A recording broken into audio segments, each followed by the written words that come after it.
சிறகடிக்கு மாசில அடுத்த எபிசோடில் எதை பற்றி பார்க்க போகிறோன்னா, விஜயா நல்லா தூங்கிட்டு இருக்காங்க. தூக்கத்தில் அவங்க கனவு காண்றாங்க. இந்த மாதிரி அவங்களுக்கு பட்டம் அளிக்கிற விழா பண்ணுற மாதிரியும், அது மட்டும் இல்லாமல் அதில் கவர்னர் வந்து இவங்களுக்கு கையால் விருது கொடுக்குற மாதிரியும் கனவு கண்டுகிட்டே இருக்கும்போது, கிறிஷ் அந்த இடத்துல சத்தம் போட்டு விளையாடிட்டு தூக்கத்தை கலைச்சிட்றாப்புல. அப்போது விஜயா ரொம்ப ஆத்திரப்பட்டு, இந்த ததுரம் இன்னும் வீட்டை விட்டு போலையா, ஹாஸ்பிட்டலில் கொண்டு போய் அவங்க பாட்டிக்கிட்ட விட்டுறதானே சொன்னீங்க அப்படின்னு சொல்லி சத்தம் போடுறாங்க. முத்தம் மீனாவும் கேட்டு, குழந்தைகிட்ட எப்படி நடந்துக்கணும்னு உங்களுக்கு தெரியாதாம்மா, என்கிட்ட தான் கோவமாக பெத்த பிள்ளைகிட்டே நடந்துனீங்க, அந்த மாதிரி மற்றவங்க பிள்ளைகிட்ட நடந்துக்கலாமா அப்படின்னு சொல்லி ஆவேசம் படுறாரு.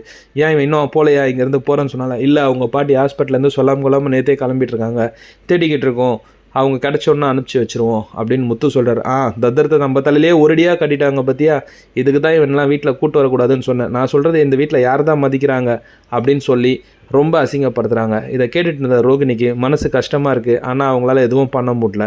சண்டை ஒரு அளவு ஓஞ்சோன்னு கிறிஷை கூப்பிட்டு, பாட்டி எங்கேயாச்சும் போனது உனக்கு தெரியுமான்னு சொல்லி ரோகிணி கேட்குறாங்க.